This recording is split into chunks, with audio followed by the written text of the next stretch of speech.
ENAIP Veneto, dicevo, è dal 2002 che organizza corsi per operatori sociosanitari, quindi sono oltre 20 anni e in questi 20 anni abbiamo qualificato circa 6.000 persone. Queste 6.000 persone hanno un tasso di occupazione che rasenta il 95%.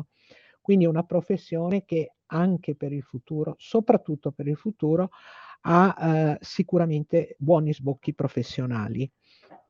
Dicevo, lo scopo di questo webinar è di dare informazioni, di mettere le persone nelle condizioni di conoscere meglio il percorso formativo, partendo da qual è la figura, che cosa fa l'operatore sociosanitario.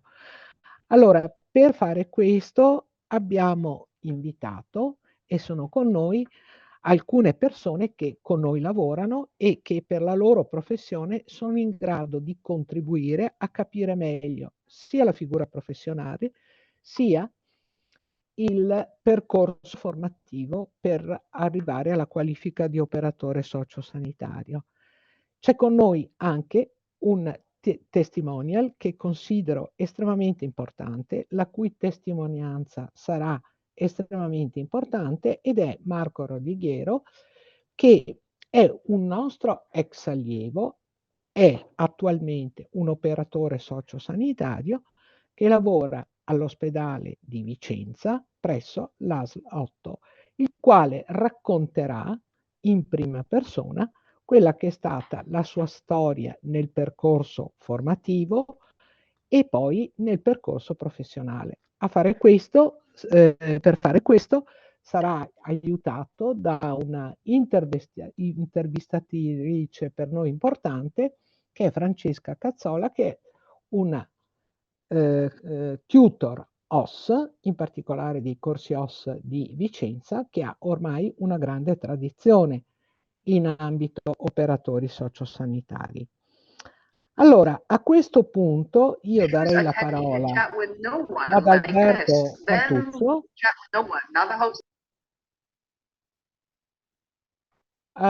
Darei la parola ad Alberto Fantuzzo. Alberto si presenterà, ma mi fa piacere definirlo un formatore dei corsi per operatori sociosanitari.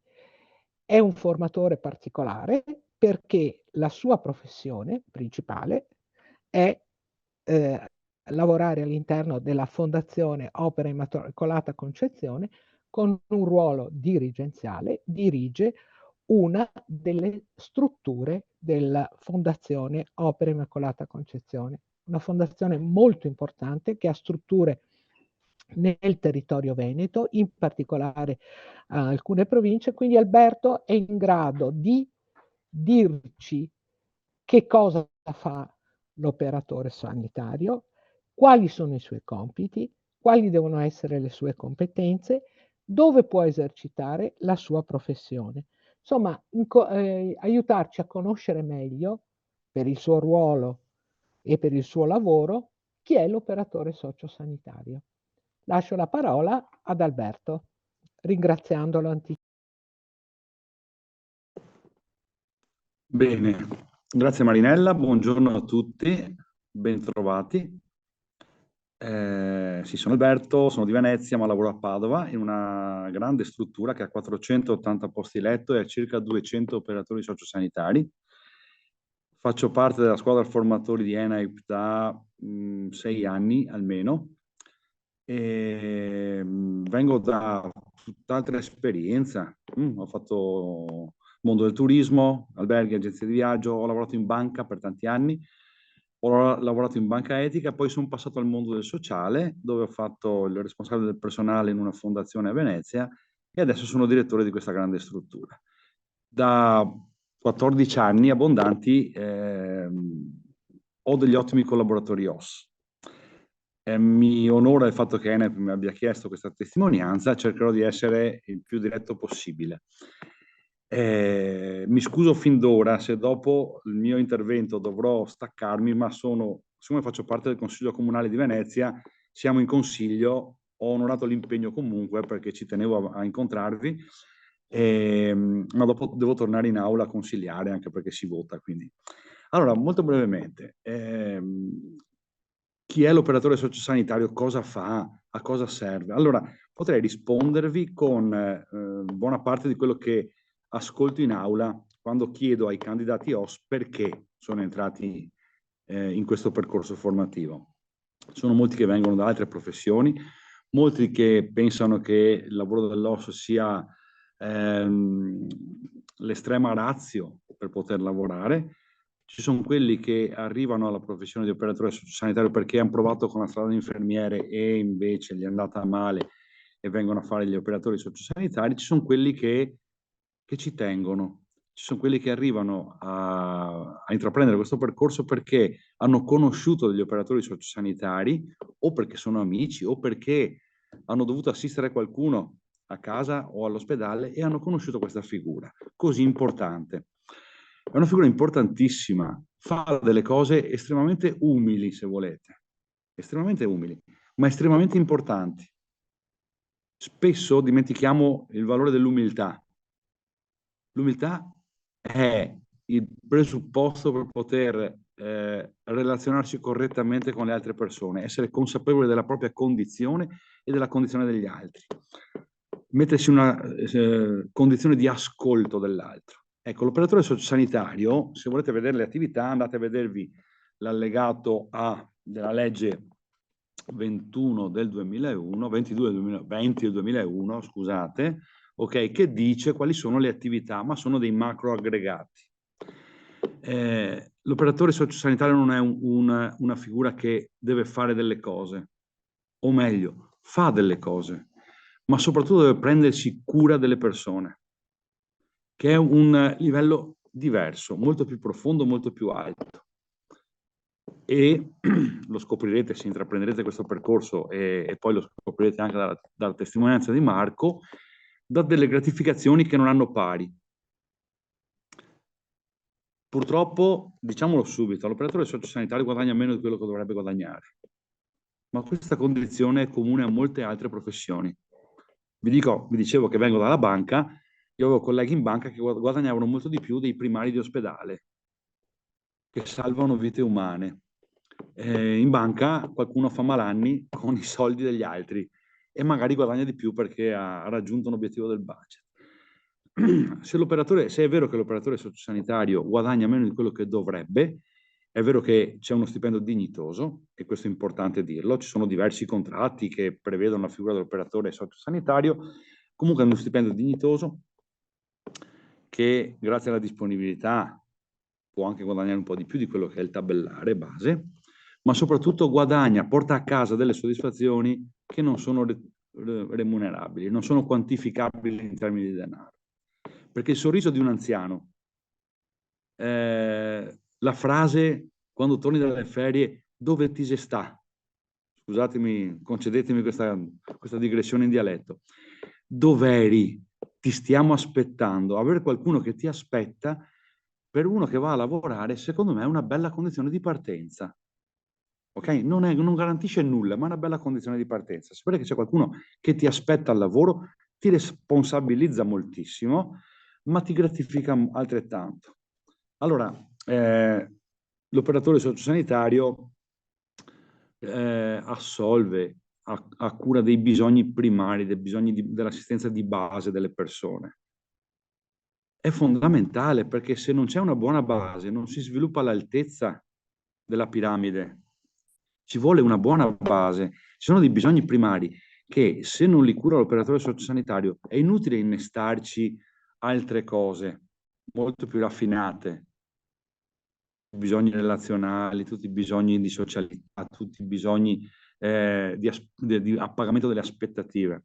Perché se uno non è pulito, idratato, curato, non mangia, non riconosce un sorriso, difficilmente può essere consapevole delle proprie capacità da spendere ancora nonostante l'età, per esempio per gli anziani, oppure non può essere aiutato a scoprire le proprie capacità, le proprie diverse abilità nel mondo della disabilità. Troppe volte mettiamo le etichette alle persone. Troppe volte affibbiamo a una persona il nome di una malattia, o il nome di una stanza, o il numero di un letto.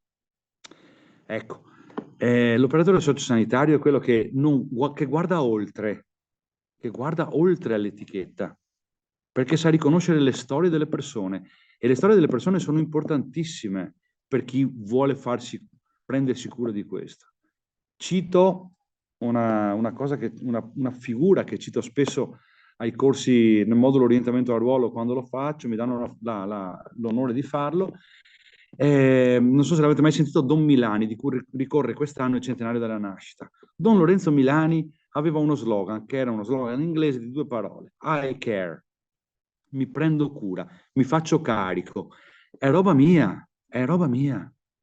Perché se non ci fossi io, questa persona sarebbe in una condizione meno dignitosa, sarebbe in una condizione di inferiore benessere. Allora, quello che è chiesto a un operatore sociosanitario non è, credetemi, tanto la storia di partenza per cui arriva in aula, perché, ripeto, ci sono tante storie e c'è un unico sbocco, se volete, no? Ma è entrare in questa logica del prendersi cura delle persone. Poi dopo gli sbocchi sono tantissimi, State quasi certi che quando uscirete dal corso, se avrete passato la selezione, se l'avrete frequentato correttamente e avrete passato gli esami, lo sbocco c'è. Ce ne sono tanti, perché potete lavorare dall'ospedale, dalla sala operatoria, fino al servizio domiciliare, dove siete da soli sostanzialmente con la persona che ne ha bisogno. Dall'inserimento scolastico con i bambini che soffrono di dislessia, che soffrono di difficoltà o stanno pensando all'abbandono scolastico prematuro, fino alle persone con problemi di psichiatria, dalla disabilità agli anziani, dagli hospice alle comunità per tossicodipendenti. Ci sono tantissimi sbocchi. Vi dico anche che nella condizione attuale di carenza di OS potrete forse anche scegliere qual è la cosa che vi intriga di più, per la quale vi sentite più portati. Però questa certezza, diciamo, dell'esito non deve esimervi dall'ancoraggio della vostra motivazione al perché lo fate. E vi dico, ci sono 2 modi per fare l'operatore sociosanitario, che sono forse 2 modi che appartengono anche a altre categorie di professione, però potete farlo in 2 modi: o vi piace o vi tocca. E se vi piace, si vede. E se vi tocca, si vede. Meglio che vi piaccia. Meglio che vi piaccia. E dove si trova la motivazione? Si trova negli ospiti stessi. Si trova nelle persone che sono lì che vi aspettano, perché dovete iniziare il turno. Sono le persone che aspettano che gli suonate il campanello per il servizio domiciliare, perché hanno bisogno di voi. È bello avere delle persone che vi aspettano. Non so se vi è mai capitato, quando arrivate alla stazione in una città diversa, avere qualcuno che vi aspetta. È una sensazione bellissima. Non avere nessuno, sapere già che dobbiamo prendere un taxi o un mezzo pubblico per arrivare nel posto dove si deve andare, è molto più freddo. Avere qualcuno che ti aspetta è importantissimo. Allora, voi se intraprenderete questo percorso, e me lo auguro e ve lo auguro, avrete la possibilità di avere questo compito, questa responsabilità importante, di essere persone, uomini e donne, che danno risposte a delle persone che aspettano, con i loro bisogni, le vostre risposte. Poi dopo c'è da pulire culi, scusate il termine, c'è da cambiare pannoloni, i pannoloni hanno tutti la stessa puzza, ve lo dico già, perché mangiano tutti la stessa roba in casa di riposo. Ma se non li cambiate voi i pannoloni, chi li cambia? Chi li cambia? E rimanere sporchi è bruttissimo. Su questo si fonda tutto il resto. Lavare le persone, curare nell'igiene, far sì che siano pettinate quando escono dalla stanza e vestite bene, ok? O far sì che uno psichiatrico, una persona affetta da sindrome psichiatrica, riesca a oltrepassare il limite della soglia della comunità e andare a comprarsi le sigarette o i calzini al mercato. È un successone per quella persona e anche per voi. Allora, non è un lavoro che non ha difficoltà, perché non voglio illudere nessuno. Ma quali lavori non hanno difficoltà? Quali lavori non hanno difficoltà? Io sono uscito da una seduta del Consiglio Comunale in cui ci stavano mettendo le mani addosso. Ci sono difficoltà ovunque. Voi avrete la possibilità, insieme interagendo con le altre figure professionali, gli educatori, la psicologa, la logopedista, gli infermieri, i vostri coordinatori, di risolvere, contribuire alla soluzione dei bisogni di persone che sono lì, che vi aspettano, che sono in una condizione di fragilità. Voi prenderete cura di persone che sono fragili e dovete essere ben piantati, ben soldi. Se volete aiutarli a rialzarsi o ad alzarsi, quindi a mettersi in moto in una maniera autonoma, sempre più positiva e propositiva, dovete essere ben piantati, solidi sulle gambe, per offrire loro un sostegno per alzarli. Questo è il mestiere dell'OS. Vi ho detto pochissimo di quello che farete se i pannoloni sono verdi, azzurri o viola. Le imparerete queste robe tecniche. Queste cose tecniche le imparerete. Marco, spero che tu non mi smentisca dopo nel tuo intervento, ma è la motivazione che è la molla che vi fa scattare. E io, mentre vi parlo, sto pensando ai miei OS, che ne ho meno di quelli che vorrei, perché sto aspettando che voi facciate il corso perché veniate a lavorare anche da me o dai miei colleghi direttori di residenza per anziani o da quelli che hanno i centri diurno per disabili o quelli che hanno le CTRP per ospiti psichiatrici o le comunità per minori che hanno bambini che sono sottratti alle famiglie per essere messi in sicurezza.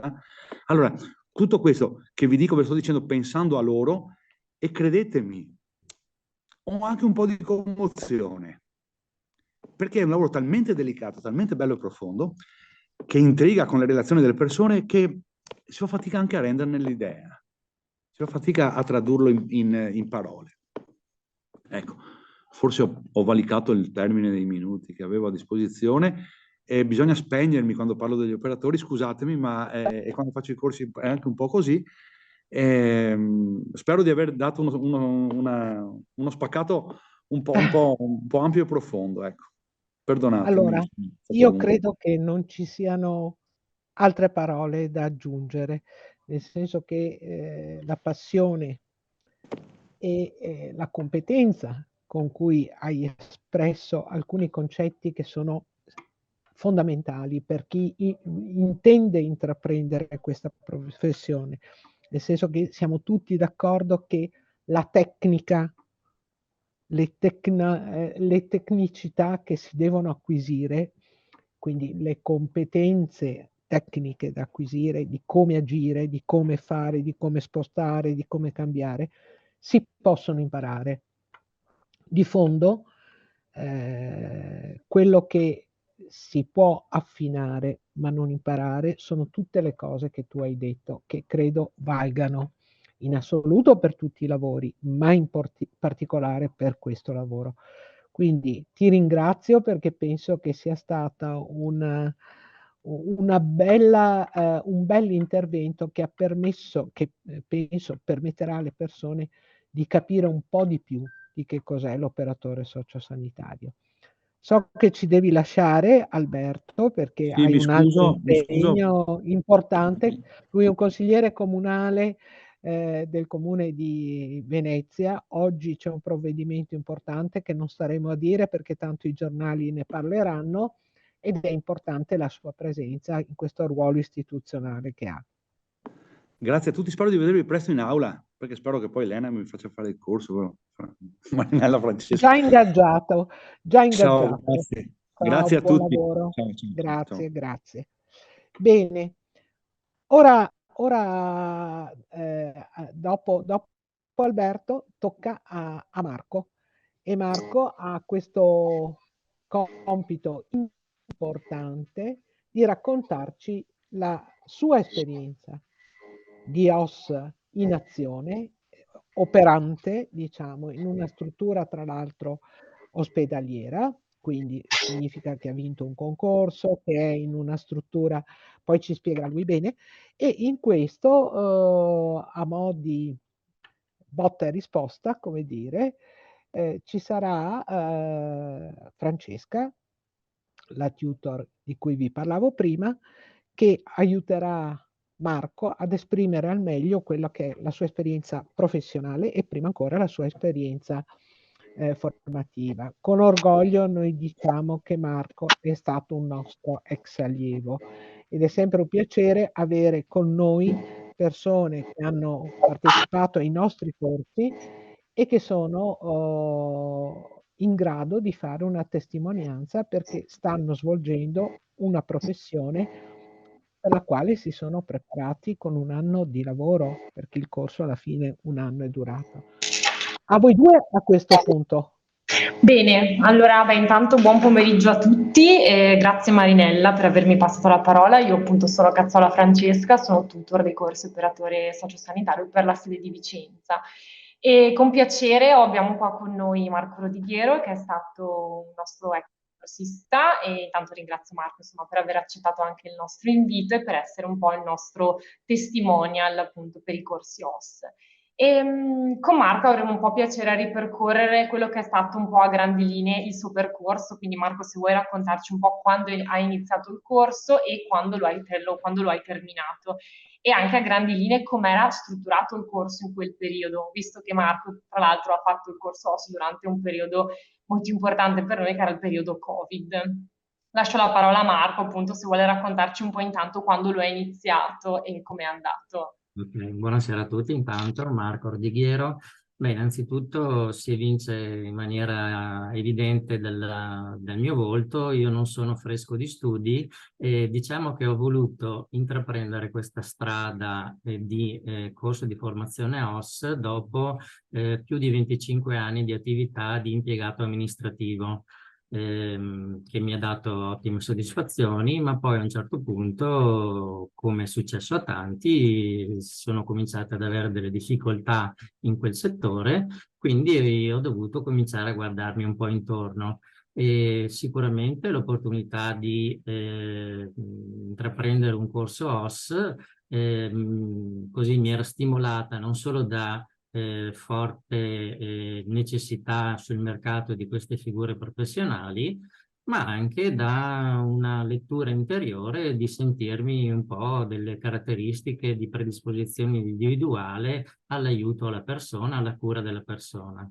Ecco quindi che ho deciso di iscrivermi al corso OS, ho fatto la selezione e praticamente il corso che ho frequentato è stato in pieno periodo pandemico, quindi è cominciato a dicembre 2020, si è svolto completamente online, quindi erano previste 200 ore di formazione con docente che venivano impostate con frequenza pomeridiana, quasi esclusivamente, con blocchi di 4 ore ogni giorno. Il corso era impostato in maniera intensiva, quindi aveva comunque una finalità di essere terminato nel giro di 9-10 mesi. Infatti si è concluso poi con l'esame finale a fine settembre 2021. Oltre alle 200 ore di formazione con il docente che prevedeva poi un test finale di apprendimento con votazione, la formazione era anche strutturata con dei moduli di apprendimento che quindi davano la possibilità di seguire le lezioni, diciamo, direttamente con dei video preimpostati con anche delle, come dire, delle slide, giusto? Delle slide, delle dispense. E anche qui c'erano poi dei test finali da superare per poter andare avanti. Questo per la parte teorica. I tirocini sono stati per riempire le 520 ore previste.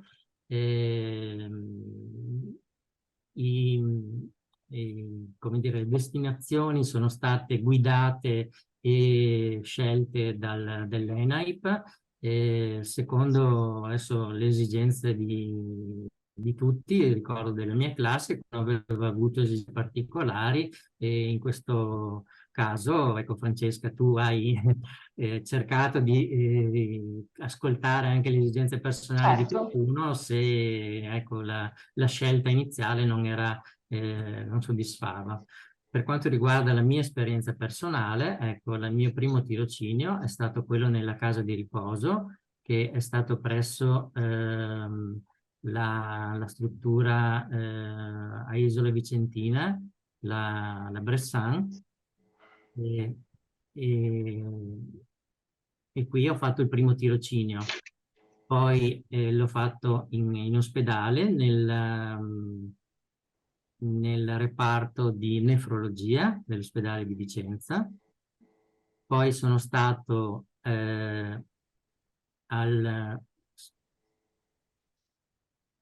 qual è stato il terzo? Scusami, un attimo di vuoto mentale. Allora, se non sbaglio, è stato all'interno appunto del centro diurno presso l'Ulsotto. Esatto, il centro diurno presso l'Ursotto e poi l'ultimo presso il centro per disabili dell'Agape, sempre di Vicenza. Esatto, scusa Marco se ti interrompo, giusto per darvi un'idea, quindi come vedete Marco ha fatto poi 2 tirocini finali, uno inerente all'area della salute mentale presso il centro diurno e invece l'altro tirocinio, giusto Marco, lo abbiamo effettuato presso l'area disabilità all'interno appunto di un'altra struttura insomma della città. Come ha indicato Marco, comunque c'è stato appunto un'analisi anche sulla base un po' anche di quello che poteva essere il fabbisogno del corsista per trovare la sede appunto di tirocinio. Appunto, il ruolo del tutor è anche quello proprio di supportare insomma queste figure per trovare insomma il tirocinio sicuramente più adatto. E Marco, se hai piacere, vorrei chiederti un pochino quelle che sono state le esperienze lavorative subito dopo il tirocinio e come sei arrivato poi insomma al tuo attuale lavoro, quindi all'interno insomma dell'ospedale di Vicenza e come parte finale insomma avremo piacere, penso anche faccia piacere a chi ci sta ascoltando, di capire quella che è la tua giornata tipo all'interno del contesto ospedaliero. Colgo l'occasione di salutare anche Maria Silvia Mameli, che dovrebbe essere collegata qua con noi, che è la nostra referente tirocini dell'Ulsotto, e con grande piacere insomma vedo che appunto è collegata e la ringraziamo perché insomma è una figura cardine e fondamentale che ci permette poi l'inserimento dei tirocinanti nei presidi ospedalieri non solo di Vicenza ma anche di Valdagno e Arzignano, sempre dell'Ulsotto. Ecco, lascio a te la parola Marco, insomma, sulle tue esperienze lavorative. Certo, allora nell'ultimo tirocinio, quello presso l'area disabilità, ero al centro diurno dell'Agape e diciamo favorevolmente il mio affiancamento era piaciuto, quindi mi avevano offerto la possibilità di entrare ancora prima che io terminassi il corso, quindi sono entrato presso la loro struttura, non nel centro diurno, ma nella struttura residenziale per disabili, quindi prima del corso come praticamente non ero ancora operatore sociosanitario, ma come ausiliario. Esatto, ausiliario. Una volta terminato il corso sono stato regolarizzato e quindi praticamente ho iniziato la mia attività normalmente di OS. Sono rimasto presso questa struttura per disabili dove ho imparato, diciamo, quella che è anche la parte affettiva che stimola molto, diciamo, questo tipo di utenza, perché chiaramente ancora di più forse che gli anziani, i disabili, ecco, ti prendono veramente il cuore, hanno tanto bisogno di te e è stato veramente un'esperienza che mi ha fortemente emozionato. Poi, cosa vuoi? Comunque la vita ti stimola a provare esperienze diverse, quindi ho provato comunque a fare dei concorsi e sono entrato prima in una casa di riposo dell'IPAB, in una struttura per psicogeriatrici, e, ecco, una struttura un po' complessa che comunque mi ha dato la possibilità di provare anche questo tipo di esperienza. E poi ho partecipato al concorso dell'Azienda Zero che c'è stato nel 2022, scusa, e sono entrato in graduatoria, ecco, ho avuto la possibilità, sicuramente fresco di studi, fresco anche degli ottimi dell'ottima preparazione che sono riuscito ad avere attraverso il corso ENAIP, ad entrare comunque in graduatoria, e sono entrato nell'ospedale di Vicenza, nell'Uslot Berica. E ecco, qui ho iniziato a gennaio 2023, un affiancamento breve, una settimana, e poi si comincia, si va subito. L'attività ospedaliera, diciamo, è abbastanza variegata. C'è un modo di rapportarsi con l'utenza, qui chiamiamo pazienti, che è un po' diversa, perché diciamo i pazienti cambiano molto più velocemente rispetto a un'utenza invece di una RSA piuttosto che di un centro per disabili. E ci sono magari persone con cui c'è la possibilità di avere più dialogo, e quindi che necessitano più magari di un sostegno dal punto di vista morale, perché la loro condizione chiaramente di difficoltà è un po' così, ti porta a essere un po' giù, e quindi utilizzi di più queste capacità di entrare in empatia anche dal punto di vista del dialogo. Ecco, vuoi che ti racconti un po' la giornata tipo? Sì, se hai piacere brevemente, giusto insomma com'è il Sì, sì, turno. sì. Sicuramente si comincia, diciamo, in ospedale c'è molto affiancamento con gli infermieri, c'è una presenza molto più ampia rispetto a altri ambienti, con il personale infermieristico e anche con i medici, comunque noi vediamo, ma con cui non interagiamo direttamente. Riceviamo le consegne direttamente da loro, o meglio loro se le danno e noi le ascoltiamo per le parti che interessano a noi, che sono diciamo per quanto riguarda l'allettamento, piuttosto che si possono alzare, per quanto riguarda l'alimentazione, il fatto che debbano bere in maniera fluida oppure addensata, ecco, tutte le cose che riguardano l'operatore sociosanitario vengono passate in questa fase delle consegne iniziali del mattino. Poi si comincia il giro letti, che di solito, diciamo, mentre l'infermiere innanzitutto svolge le sue attività, quindi comincia l'OS da solo per le persone che riesce a gestire autonomamente. Si interrompe con la colazione, con il gruppo degli OS che fa il giro per servire le colazioni, ma non si tratta solo di passare il vassoio, ma anche di sistemare la persona in modo che sia nella posizione adatta e corretta a seconda della situazione, perché c'è chi è semi-autonomo, c'è chi è allettato, c'è chi appunto può venire a bordo letto, quindi bisogna sistemarlo nel modo giusto. E poi si ricomincia con il giro letti, dove l'infermiere si aggiunge per quelle situazioni dove bisogna necessariamente essere in due per aiutare la persona all'igiene personale del mattino, che si svolge normalmente con un'igiene intima, un'igiene del viso e basilare del corpo. Benissimo. Ecco, Bene. essendo in ospedale, noi viviamo continuamente anche di interruzioni con i pazienti che devono essere portati Certo. in giro per esami, e quindi questa cosa spesso si interrompe e si deve riprendere sempre di corsa. Noi intervistiamo le persone chiedendo poi che cosa desiderano mangiare secondo le diete che devono seguire. Ok, diciamo che non ti annoi sicuramente, Marco. Direi che Variegata e non c'è da annoiarsi. benissimo. Allora Marco, io ti ringrazio molto per appunto per l'esperienza che ci hai raccontato, spero che insomma sia stata utile anche a tutte le persone che ci stanno ascoltando, e se non vi dispiace entrerei un po' nella strutturazione specifica del corso appunto da parte di ENAIP. Marco ci ha un po' raccontato quella che è stata la sua esperienza ovviamente durante il periodo Covid, quindi con un'erogazione principalmente di tutti quanti i moduli online. Ora invece avrei piacere a raccontarvi un pochino invece com'è strutturata ad oggi, quindi fuori comunque dall'emergenza Covid, il nostro corso OS.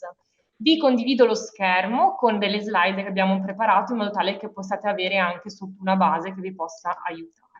Allora, appunto, come vi spiegavo, il corso OSS è strutturato appunto su un totale di 1000 ore. Queste 1000 ore solitamente vengono erogate in 12-13 mesi di corso, quindi noi avremo appunto una selezione verso la fine di settembre con partenza del corso indicativamente verso ottobre, quindi più o meno con la fine verso ottobre-novembre 2024. Le 1000 ore del corso sono strutturate in 480 ore teoriche, che nel nostro caso prevedono la formazione in presenza in aula e la formazione in modalità e-learning. La formazione in presenza in aula, nel caso appunto della sede ENAIP di Vicenza, viene fatto appunto 3-4 pomeriggi a settimana, solitamente con orario 14-18. La formazione in presenza in aula è gestita ovviamente da docenti, che sono appunto docenti che hanno un'esperienza, compreso anche nel caso di Alberto, di moltissimi anni appunto di formazione, possono essere, come nel caso di Alberto, direttori di case di riposo, possono essere operatori sociosanitari, infermieri e psicologi. E poi la Regione Veneto appunto prevede una formazione anche in modalità e-learning attraverso la visualizzazione appunto di video in autonomia e anche di dispense. Per quanto riguarda la parte teorica, ogni modulo che viene affrontato ovviamente presenta la necessità appunto di svolgere una verifica, che sono le famose verifiche di cui vi parlava precedentemente Marco. Per poter accedere all'esame finale, tutte le valutazioni ovviamente devono essere positive nei moduli di apprendimento che vengono appunto affrontati. Successivamente, dopo la parte teorica, andremo appunto alla parte di pratica che è strutturata in 520 ore. Come vedete, sono suddivise nei vari ambiti di cui vi parlava prima anche Marco, quindi abbiamo 260 ore di tirocinio nell'area anziani, che solitamente è il primo tirocinio che viene affrontato, 100 ore nell'area della degenza ospedaliera, 80 ore in strutture territoriali e altre 80 in strutture territoriali, che quindi possono essere strutture che accolgono un'utenza, per esempio, che fa parte dell'area della salute mentale, della disabilità, dell'integrazione sociale, per esempio scolastica. Anche nel caso dei tirocini sono presenti delle valutazioni che vengono date dai vostri futuri tutor aziendali, quindi persone che vi affiancheranno durante il percorso nelle varie strutture, e anche in questo caso ovviamente le valutazioni devono essere positive. Tutto questo, dopo aver svolto la parte teorica e la parte di pratica, si può accedere all'esame finale. Un aspetto importante è la frequenza. Sia nella parte teorica che nella parte pratica, ovviamente, per poter accedere all'esame finale devo mantenere una frequenza del 90%. Poi andremo a capire bene nel dettaglio quelle che sono le regole appunto del percorso OSS. Prima di poter approdare, ovviamente, entrare all'interno della classe operatore sociosanitario, è necessario passare una prova di selezione. La prossima selezione che faremo, nella sede di Vicenza e anche di Verona, Pieve di Sacco e Portoviro, sarà il 20 settembre, quindi la prossima settimana. La selezione è strutturata con un test scritto, con domanda e risposta multipla, di cui una sola alternativa è corretta. Per poter passare il test scritto è necessario ovviamente conseguire un punteggio di 18 su 30 e sono domande inerenti a grandi linee la figura dell'operatore sociosanitario, quindi è importante avere chiaro qual è il ruolo dell'osso, con chi può lavorare, con chi si rapporta e quali sono anche le sue mansioni. Con domande inerenti alla logica, cultura generale e attualità. Quindi comunque si consiglia di arrivare preparati a quello che è il test scritto. Dopo aver passato il test scritto, il candidato può accedere ad un colloquio motivazionale che svolge direttamente appunto con la commissione presente in selezione. Durante questo colloquio viene richiesto al candidato qual è il motivo per il quale ovviamente si vuole iscrivere al percorso formativo, e quali sono i suoi punti di forza e di debolezza, e soprattutto se è in grado di poter rispettare quelle che sono, tra virgolette, le clausole di questo percorso, perché come vedremo è un percorso che impegna a 360 gradi, sia nella parte teorica ma anche nella parte pratica. Quindi se è in grado appunto di conciliare anche quello che può essere la sua vita familiare con il percorso dell'operatore sociosanitario. Ovviamente, dopo aver passato la selezione, il candidato, noi stipuleremo una graduatoria formata appunto da tutte le persone che hanno partecipato. Le prime 30 persone risulteranno idonee e potranno finalmente accedere a quello che è il corso OSS, dopo aver firmato un contratto con il nostro ente di formazione. In merito alla parte teorica, come vi accennavo, sono 480 ore, in particolare saranno affrontati 24 moduli teorici che sono strutturati in vari ambiti di interesse dell'operatore sociosanitario, quindi dove effettivamente poi l'operatore potrà andare a lavorare. Quindi parliamo di area igienico-sanitaria, l'area psicologica, che è un aspetto fondamentale non solo nelle strutture territoriali, ma anche, come detto... Scusa Francesca, riesci a far scorrere le slide? Sì, Perché noi certo. siamo aperti ancora a esame finale. Mi pareva che le tue slide... No, sono andata avanti. La vedete? No, No, io neanche Un noi. attimo solo. vedo... Arrivo, vi chiedo scusa. Allora. Aspetta, pazienza.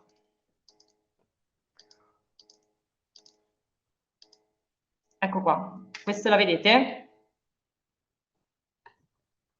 Vedete la parte di selezione? Sì. Perfetto, benissimo. E qui appunto vi ho parlato della strutturazione del corso, quindi della parte teorica. Sono appunto 480 ore che poi sono strutturate in 24 moduli. Per ogni modulo affrontato, come vi affermavo, appunto è prevista una prova di valutazione in relazione all'apprendimento. Tengo a fare una piccola specifica in merito alla parte teorica. Spero che possiate vedere la slide.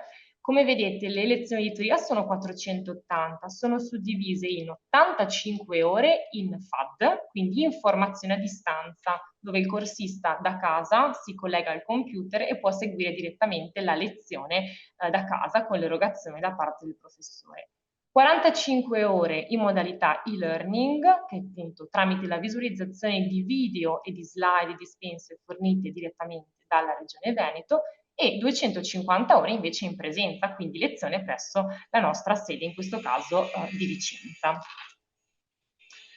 In merito alla strutturazione del corso invece per quanto riguarda la parte pratica, come vi accennavo sono 525 ore di tirocinio, che si suddividono in 100 ore in unità operative ospedaliere, quindi o in strutture intermedie che per esempio possono essere case di cura, 260 ore in strutture per anziani, quindi case di riposo, RSA e strutture semiresidenziali. Tengo a sottolineare che il primo tirocinio che viene svolto è solitamente quello nella struttura per aree anziani.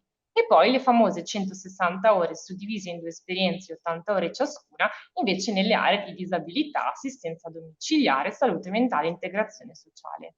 Come vi specificava prima Marco, tengo appunto a sottolineare che l'ente di formazione, quindi ENAIP, dà un grossissimo supporto nella fase di ricerca della struttura più adeguata per il corsista. ENAIP si occupa anche di stringere quella che è la parte burocratica, quindi la convenzione tra l'ente di formazione e la struttura che poi ospiterà il nostro tirocinante.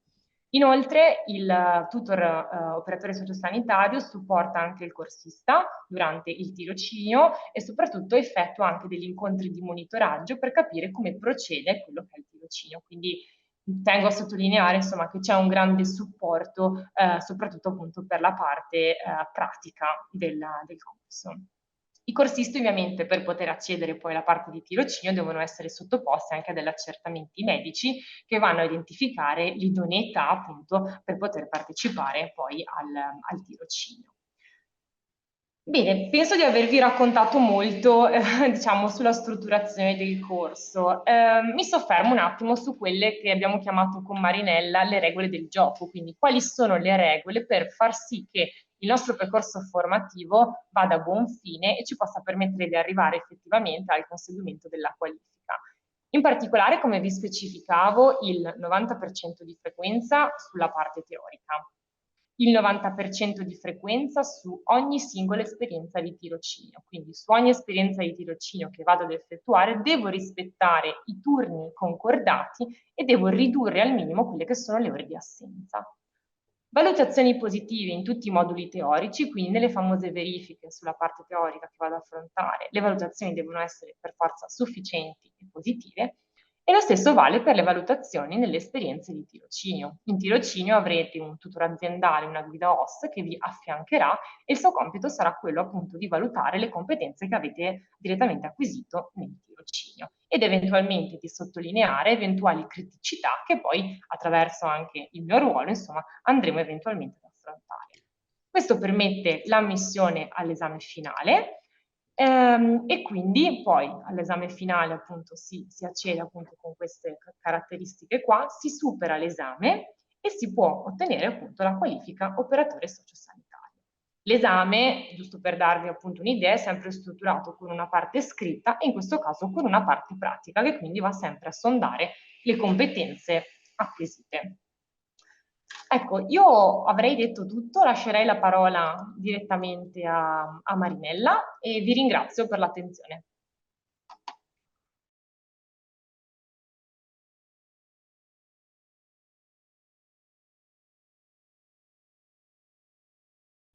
Marinella, non ti sentiamo.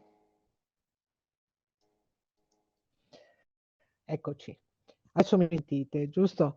Grazie Francesca. Devo dire che il ruolo del tutor all'interno di un corso per operatori sociosanitari, in particolare per questa tipologia di corsi, è strategico, è fondamentale, perché è la persona che ha più stretto contatto con il corsista, ma anche con i formatori e che quindi si trova a fare spesso una mediazione, come dire, tra il gruppo classe e i formatori, all'interno degli stessi corsisti, con le strutture sanitarie e sociosanitarie che accoglie, quindi è un ruolo strategico quello del tutor. Allora, volevo precisare alcune cose. Pregherei Piero di condividere ecco, anche già la slide successiva. Noi stiamo facendo una programmazione, ecco, questa, perfetto. Noi stiamo facendo una programmazione 23-24 per la prima parte di questi 6 mesi. Ad oggi, come ci ha confermato, già detto Francesca, noi avremo il 20 di settembre la selezione per i corsi con la sede di Vicenza, di Verona, di Piove di Sacco e di Portoviro. A queste si aggiungono la sede di Dolo, di Vedelago come sede corso, ma come sede di selezione noale, sede corso Carmignano di Brenta, ma sede di selezione Cittadella. Non dovete preoccuparvi perché se vi siete preiscritti da sito, tutte queste informazioni i colleghi delle varie sedi, Vicenza, Verona, Piove di Sacco, Portoviro, Dolo, per Vedelago Noale e per Carmignano Cittadella, vi contatteranno, se non lo hanno già fatto, per confermarvi luogo ed orario. Successivamente, il 18 di ottobre, avremo una selezione per i corsi con sede a Padova e a Conegliano. Allora, l'altra precisazione che volevo fare è che alcuni corsi io ho riportato solo la sede, altri corsi, oltre alla sede, riporto anche la dicitura Formatemp Synergy Italia, per Vedelago Formatemp Umana, per Carmignano Formatemp Umana. Questi sono corsi finanziati attraverso le società di lavoro interinale che ringrazio e che collaborano con noi, in particolare Synergy e Umana. Questi corsi per chi supera la preselezione fatta direttamente dalle agenzie di lavoro interinale e successivamente la selezione ufficiale che chiede alla Regione del Veneto presso le nostre sedi sono completamente finanziati e hanno bisogno di caratteristiche particolari. La persona deve avere particolari caratteristiche per poter accedere a questi corsi. Sul nostro sito ci sono tutte le informazioni. Il primo contatto per le sedi di Dolo, di Vedelago e di Carmignano è comunque con le società di lavoro interinale, quindi con Synergy, che farà una prima analisi della persona, un primo colloquio e successivamente passerà il contatto ad ENAIP per la selezione richiesta dalla Regione del Veneto. Per quanto riguarda Padova, ci sarà un corso finanziato attraverso Formatemp con Umana e a Conegliano sarà invece un corso a pagamento. Allora, siccome vogliamo rispettare un po' i tempi, io sto vedendo un attimo le chat, in parte abbiamo già risposto negli interventi che si sono succeduti. Pregherei Piero di mettere l'ultima slide. Ecco, come avevamo sottolineato all'inizio, non rispondiamo in questo momento a tutte le domande. Qualunque però informazione generale sui corsi OS, per inciso, il corso OS per chi lo paga è di 1.800 euro, ma ci potrà essere il voucher regionale che si acquisisce alla fine del percorso formativo, non all'inizio. Sul nostro sito c'è la descrizione dettagliata, in home page si trova la pagina che riguarda gli OS, c'è la descrizione dettagliata dei costi dell'organizzazione, di come iscriversi, c'è scritto tutto. Se però le persone hanno bisogno di informazioni un pochino più particolari, hanno curiosità da soddisfare, hanno richieste particolari, se potete segnarvi, potete scrivere a Marinella Pellizzari, sono io, @enaip.veneto.it, oppure a inviare all'indirizzo di info@enaip.veneto.it. O rispondo io direttamente o trasmetterò le richieste particolari ai nostri interlocutori di questa sera, quindi ad Alberto, se saranno domande sulla figura, al nostro grande testimonial Marco, se ci saranno delle curiosità particolari per lui, o per i livelli organizzativi a Francesca. Io non voglio dilungarmi, siamo rimasti sui tempi che ci eravamo dati. Vi ringrazio di aver partecipato.